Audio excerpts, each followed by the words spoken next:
Welcome to Just Minding My Business Media, LLC. It's time to focus on 2022. Are you ready to take your message to TV or be a guest on our podcast? So 10x your business with digital exposure through Just Minding My Business Media, LLC on Roku and Fire TV and JMMB Radio. Contact us at jmmbradio@gmail.com. A hero is an ordinary individual who finds the strength to persevere and endure in spite of overwhelming obstacles. Christopher Reeve. Today we have with us Dr. Dawn Menge, who is a mother, teacher, author, and multiple international awards winner. Dr. Menge teaches students with severe cognitive delays, mentors, and also lectures. She has won over 41 international awards as the author of the Queen Vernita educational series, including the Special Recognition Champion Award from Conquering Disabilities and Best Book from Miracle Makers Film Festival. Dr. Menge holds a PhD in Curriculum and Instruction, a master's degree, and a Clear Credential in Moderate Severe Disabilities, and a bachelor's degree in Human Development. Welcome, Dr. Menge. Yes, welcome, my dear. How are you this day? I'm doing really well. How are you? I'm doing good. Good to see you. Thank you for having me. You have been a busy bee, to say the least. Yeah. Well, it all kind of blends in together. So, yeah. So tell me how you started with this. well, I've been teaching students with severe cognitive delays for over 20 years now. I started as an assistant, and part of when I was getting my credential, I had a math class, and I was asked to write a math book. So that's how Queen Vernita's Visitors started. I wrote a math book, and I actually made my students the characters in it. So it was called Queen Victoria's Visitors when I first wrote it. It's based on the days of the weeks and the months of the year. Okay. Okay. And so each month has a new friend, and there are 7 facts, each one for each day of the week, 7 different activities that they do. And so I immediately won first place in the EV Awards. It's out of Colorado. And I started getting interviews, and people are asking me, well, what's your next book? And I wasn't really planning on doing anything more. So what we decided to do is the Queen, when I went to publish it, I actually named it after my grandmother. Her name is Vernita. And she was an astute businesswoman and a world traveler. And so I named it after her. And everyone in the book that I published is a member of our family. It was the children in our family. This is my niece, Dana. And so I thought at that time, well, they were children. They weren't going to complain. This is my grandma. And so we decided that we were going to travel because we love to travel. We love to travel as a family. And so that's how this series began. And I've published 13 in the series. And I'm just getting ready to write my 14th one over my Christmas break. Okay. So the books, tell us the audience of these books. Who is your audience? Who are you targeting? Well, they go from pre-K to 6th grade. But I've had a lot of adults tell me that they learned so much from them. And one of the ones that I did, everyone in the book is a real person. And so this one is Queen Vernita meets Sir Heathy Bean, the astronomer. And Heathy Bean is actually my little brother. His name was Heath. And when he was little, I called him Heathy Bean. And he's an astronomer at JPL up here in the mountains where I live. And so this is the 3rd book I think I wrote. And what we did was we added disabilities into the books. And so one of the friends is Jeremy. And Jeremy was actually one of my students. And he has Down syndrome. So in the book, Jeremy's learning about the planets, but then we're talking a little bit about Down syndrome and just kind of explaining it a little bit.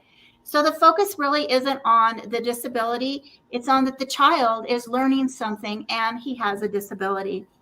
So we started doing that. And then I have a friend that I grew up with who lives in Kona, Hawaii. And so I actually wrote 2 books about him and his wife.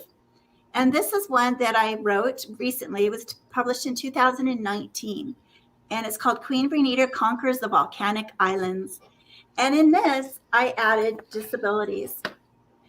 This little girl is Ireland and her mom, Heather. Ireland has Rett syndrome. So Ireland is making leis for her classmates, and her mom is helping her.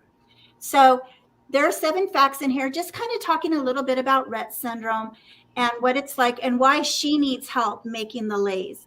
And so if a child is reading this book, this one is 6th grade and above, and it's about volcanoes and swimming with the sharks, which is something that I actually did.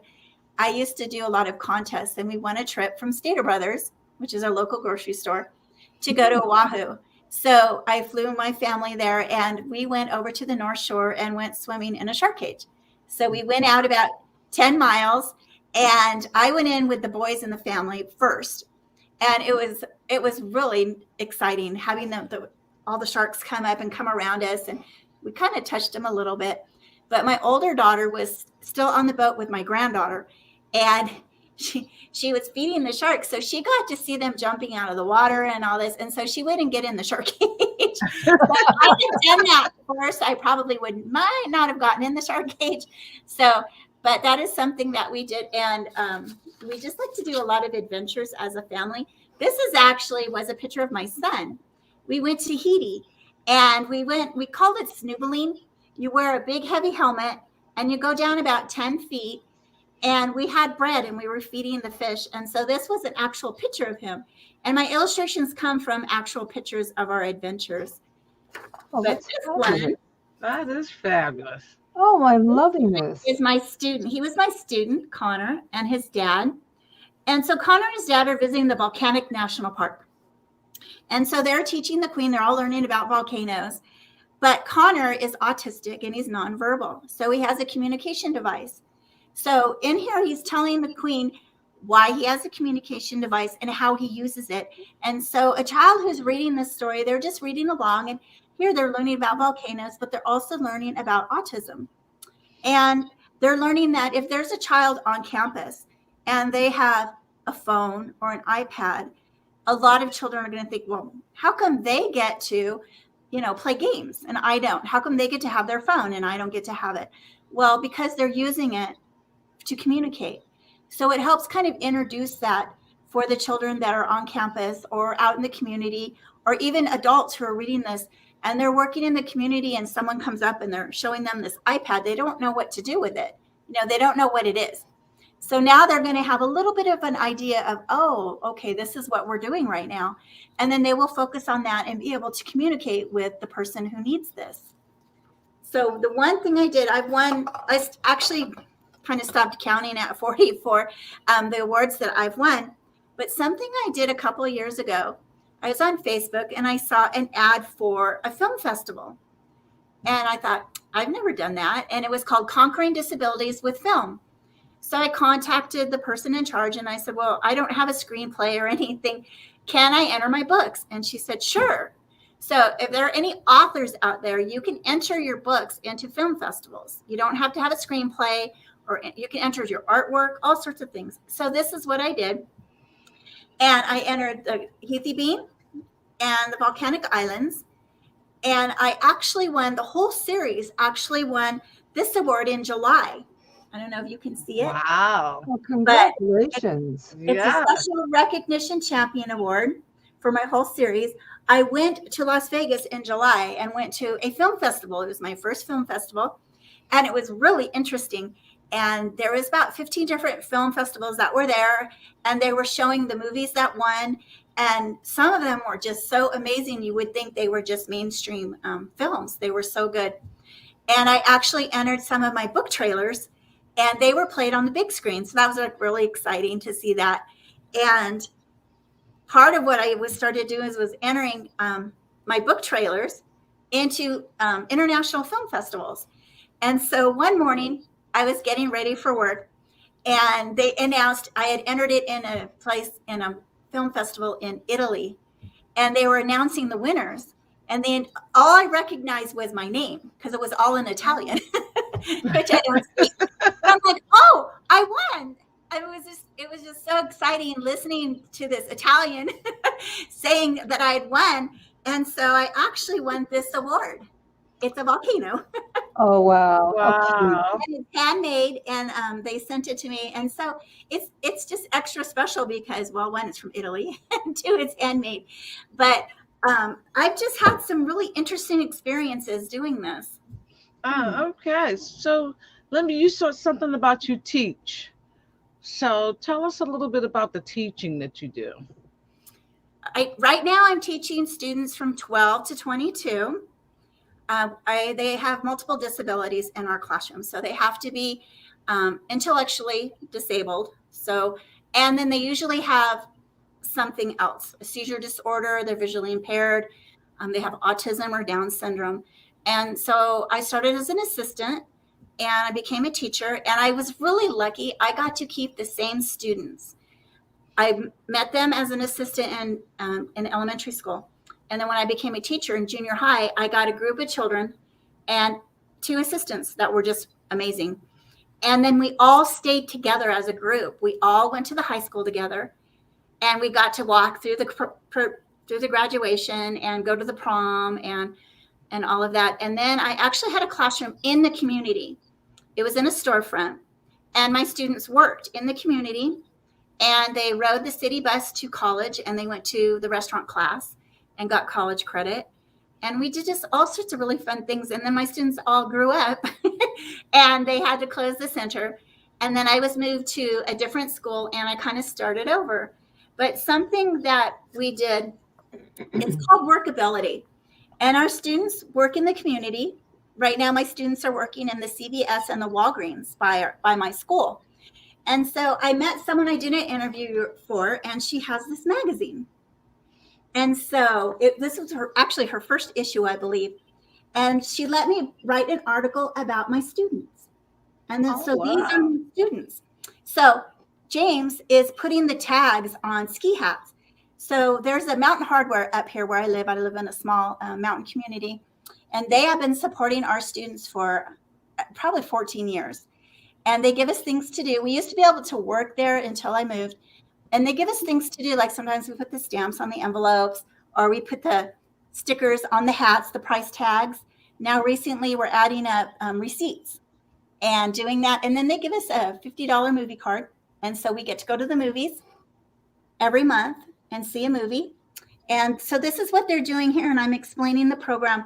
And so if there's anyone who has businesses that's watching and you have some work that you'd like to do, it doesn't cost the business anything to have our students in there. And our students always go with an assistant, so they're not on their own.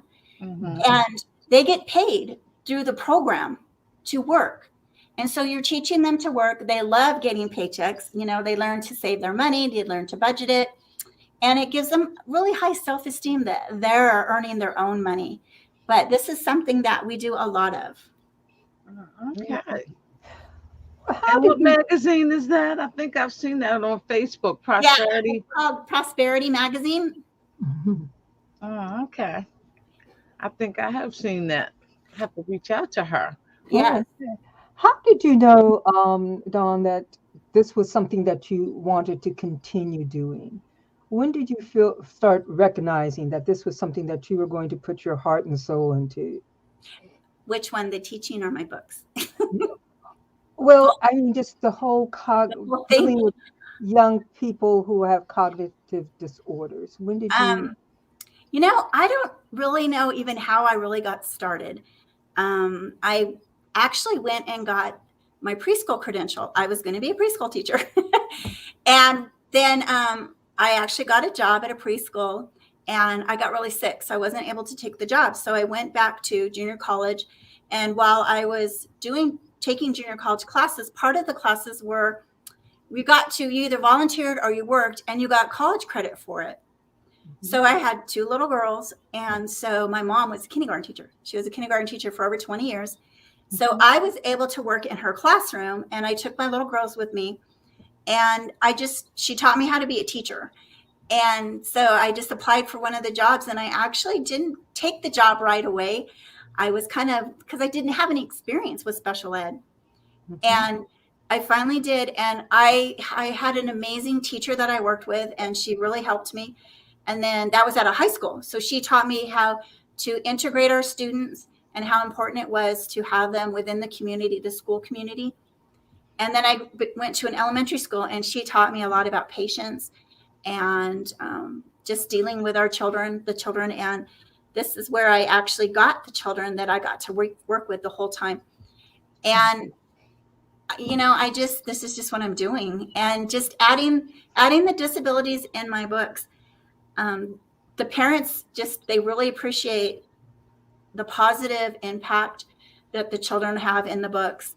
And, like Steve was always saying that, well, now his son Connor is famous, but, and, she says his grandma's so proud, and it's just, it's taking the negative and making it really positive and kind of explaining everything without making it about the disability, because sometimes that happens a lot. We don't focus on the fact that it's a person who has a disability. We focus on the disability, and then the person comes next. Now the person is first, and the disability is just some accommodations they might need or they don't understand. And we have to remember that, they want to do the same things that we want to do too. Yes. When I had my classroom in the community, I grew up in the mountains. And the one thing we got to do is go skiing. Once a week, everybody got to go skiing. And so I was just raised like that. I worked at the ski hills, and I wanted my students to have that same opportunity. So I actually got grants for 4 years, and they went skiing, and they all had adaptive ski lessons, and they all depended on their abilities. I had some high students who were just teenagers, and they learned how to snowboard. And then I had others who they called them reins, and they had the front of their skis were connected to the instructors, and they kind of guided them down.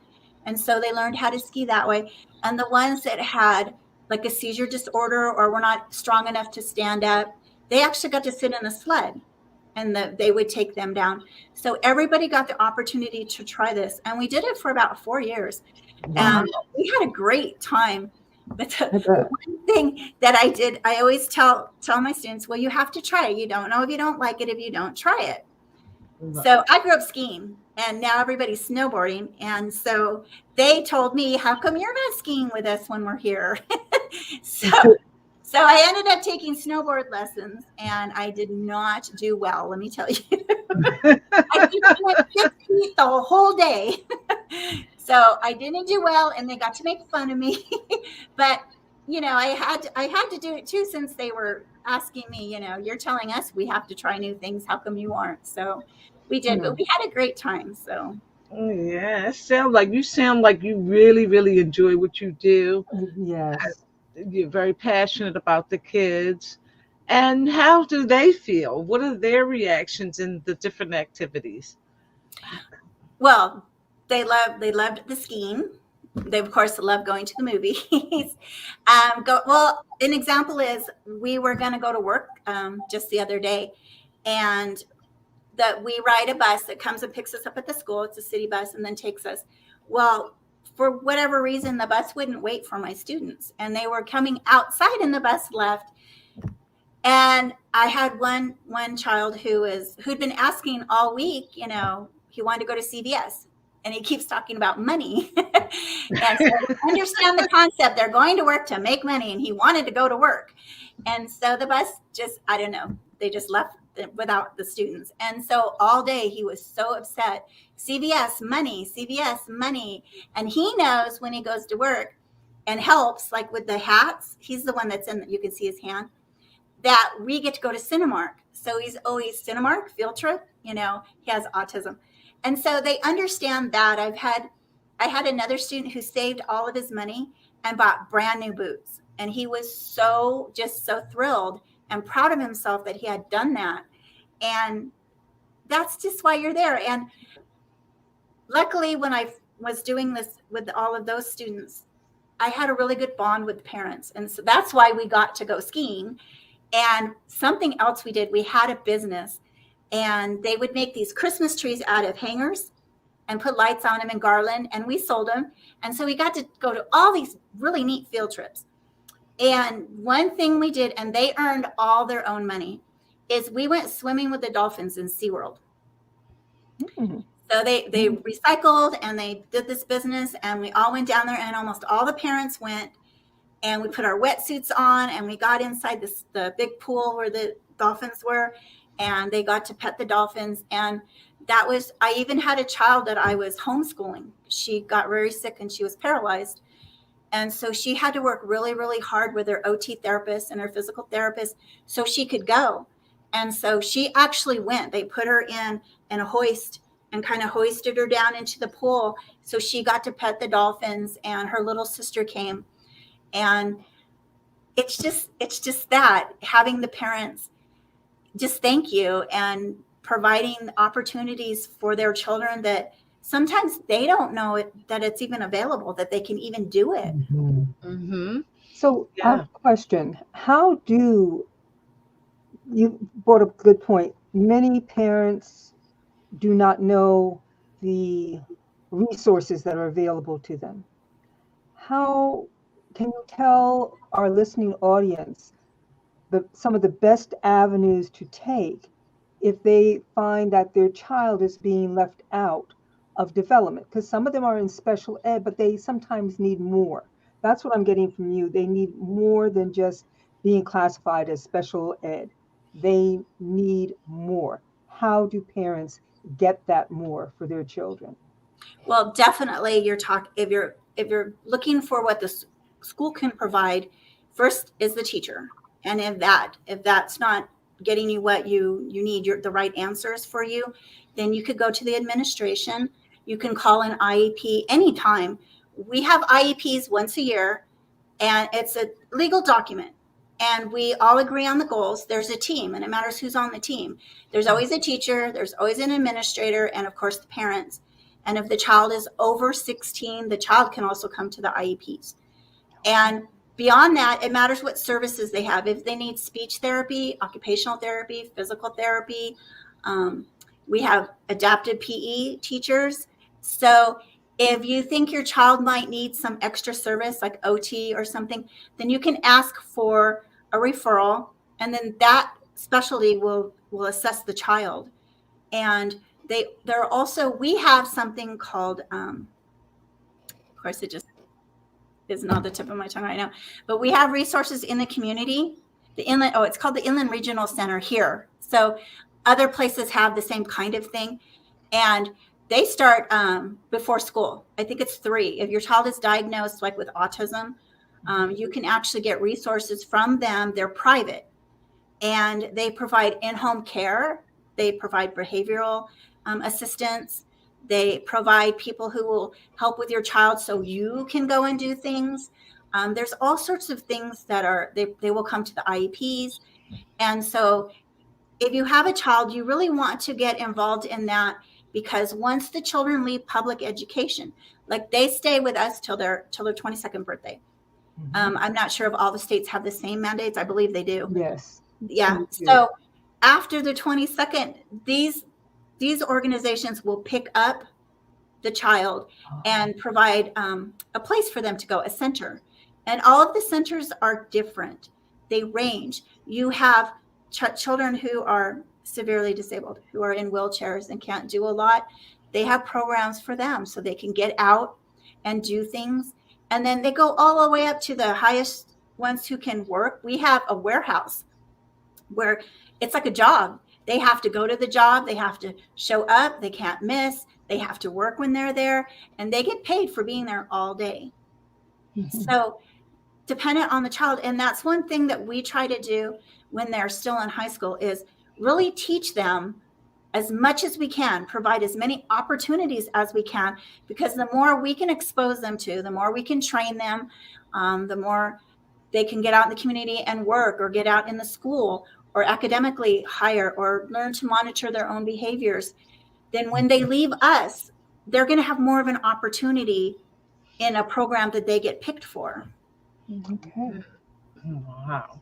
Wow, that's really interesting. And I'm liking that I'm hearing, that especially with you, they've done some amazing things. They've done some stuff that kids without disabilities have not done. Mhm. So it sounds like, you're very instrumental in making sure they live life. Yes. Well, I had the same assistants for like 15 years, and we all had the same philosophy. You don't always have the same philosophy as a team, and they did, and they would go out there and just. I had one of my assistants was really into the community, so she went out and she found businesses for us to work in, and she would take the students out. She would take them to the college. It's a lot of responsibility. You know, It being, Mhm. is. being out in the community like that, not in just contained in the classroom, but she really took that on. And I had another assistant who um, she was kind of my mainstay, and I would say, I want to go try this, and she'd go, okay, let's figure it out, and she would help me figure out how to do it. Sometimes we had to apply for grants or make money in the business, or find a transportation that we could afford to go. And we worked really hard, and we had a really great time. And it sounds like you all, and including the kids, work as a team. Yes. And Mhm. that's what I'm hearing. It's team effort all the way down to the students. Yeah. Yeah. Yeah, you have to have a lot of backing from the parents, because you're telling them, okay, I'm going to take them out of the classroom and we're going to go snow skiing, and so not all of them are like, you know, but we had a really good relationship with those parents, and then when they all grew up, and I started over again. I started with a group of parents who did not know that their children could do this, and they didn't know Yes. what was out there. And Mhm. so I would say, oh, we're going to go do this. And they're like, no, they can't do that. And I'm like, yes, they can. You know, we had a lot of trying to work things through at first when I first went there. And there's even teachers that they don't know what's available. And, they're like, what are you doing? And I'm like, I'm just doing this, like, there's 4 classes I'm at a public, a parent choice school. Sorry, a parent choice school. And there's actually 4 classes. Before, I was the only teacher on each campus that was teaching our students. So now I'm in an environment where there's 3 other moderate to severe teachers, and there's a teacher that teaches the deaf and hard of hearing.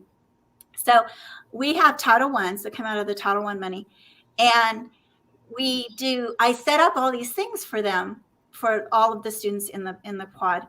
So first thing we did was we went to the movies. We went and saw Addams Family 2 for Halloween, and there was over 50 students. There was 5 classes involved, and we rented the whole movie theater, and we had lunch in the mall.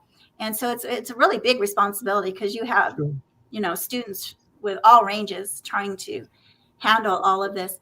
And then I actually had an author come in, and she did a book reading with us and gave the children books, and they loved that. And she did 4 classes in person, and then 3 more via Zoom. And then Tuesday last week, we had a painting company come in, and we painted Christmas trees for Christmas presents for the parents. And Wow. and in January, I have a friend I met at an author signing. His wife was the librarian, and he is an international cartoonist, and he Oh, did cartoonists across America. And so he's coming in January. This will be his 3rd time in my classroom. So he comes in, and he has a mural board, and he draws a mural while we're sitting there, and all of the students go in and take turns painting it. So Oh, that's really nice. yeah, so we mhm. have a lot of different opportunities, and so I That is think this is beauty of what you're talking about is that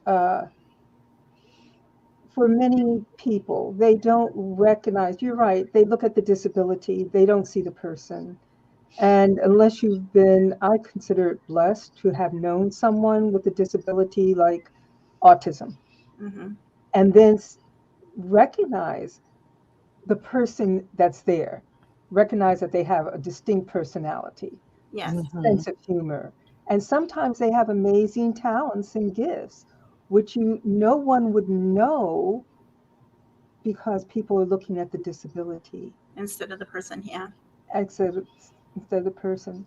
So I Yes. know Ida wants to know how people can get in touch with you. Yes. Yes. Because I'm sure there's some parents out there that are need the resources that you have in order to help their children expand their lives, Mhm. because the stuff that I've heard you say, like I said before, normal kids don't even get to do that. Mhm. Well, that's because I'm not their teacher. Yes. So I guess that's what I have to say to you too. I'm sorry, Ida, is that, it's just like sometimes we have doctors today that, sometimes, yeah, they have a degree. And then you meet a doctor who still has that heart that will talk to you, wants to know about you. You represent that in teachers. I want to Yes. commend you for that Oh, thank because you. you are so obviously and thoroughly involved with the children, the young people, and the parents that you serve. And that is something very different from someone who's just getting a paycheck. Yeah. Okay. And it's evident. And I really have to commend you for that. Well, Absolutely. but like you said, it takes a team, and I have three now in my room that I've had for some of them. I've had 9 years, and so we have built a really amazing team, and we balance each other out. I have to do the teacher stuff and, go to the meetings and all that, but they have to work with the children all day. Sometimes they're one-on-ones. And so they're working with, and so, I go to them and I say, will this work? Can we do this? Or how are you doing? Or what do you need? Or they'll tell me. But you have to have a good team. We feel we're like a little family. And so Hmm. you really have to respect each other and have the same philosophies. If you don't, it's a lot harder to have the team, but it's a team. I mean, you have to have an administrator who will go out there and if you want to try something, they don't say no. You're not leaving the room. They'll go, okay. And so it takes a team of administrators and parents and the children and your assistants. And it's not just me doing it. I couldn't do any of it if I didn't have the people that I have in my life. Yeah, Okay. I So, definitely understand that.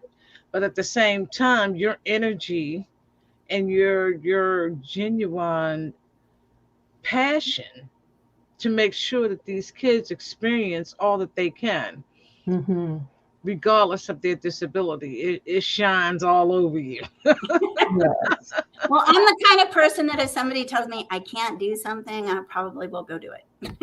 It's like, I don't do that very well. So it's like, yes, we're doing that. Somehow we're doing that. Yes, and we are definitely honored to have you and love the work that you're doing. And so, when is your next children's book coming out? It should be in the next 2 weeks. Right now it's in editing, so it should be out in the next couple of weeks. It's based on, there's a beautiful, if anybody is going to Tucson, Arizona, it's called Hacienda Linda. And I actually started going there. I was going to the University of Arizona's book festivals. They have these huge book festivals, like 10,000 people. So I started going there because someone I knew when I was growing up was working there. And he actually set up so that I could stay at this Hacienda Linda, and it's out of Tucson, and it's amazing. So him and I wrote the book together, Oh. and it's at least sixth grade. I haven't had it checked yet, but it has camels and the Day of the Dead, and my occupational therapist came from India, so we put Diwali in there, and we have her family in their native costumes for the celebration. And she told us all about what it was like growing up in India and what they did. And so she has a page for that. And we're riding a camel for my birthday through the desert. So we actually had gone to Palm Springs one Christmas, and my kids and my grandkids rode the camel. And so his name is Kent. And so we were talking, and I said, well, I want to put the camel in. Like, how do we put the camel in? So he researched the camels in Tucson. so we could put the camel in the story. Okay. You know, but it's gonna be, I think it's going to be one of the best books yet. He's an amazing writer, and we had a lot of fun writing it. And in fact, last year I went to Death Valley, and he was watching us, and he actually had like a diary entry of when his grandmother had gone to Death Valley in, I think it was 1931. And it was actually published on the Death Valley site. So we were reading it as we were going to Death Valley. And so we're going back in February, I believe it is. And so we are going to kind of duplicate what she did and kind of go back and forth, her adventures and our adventures in the Death Valley. And so it's going to be a really interesting book, I think. So wow, well, definitely keep us posted. Mm-hmm. So how can people, if they want to get the book, how do people get the book? I have a publisher, Rushmore Press. They're on Amazon, Barnes & Noble. They're in Walmart.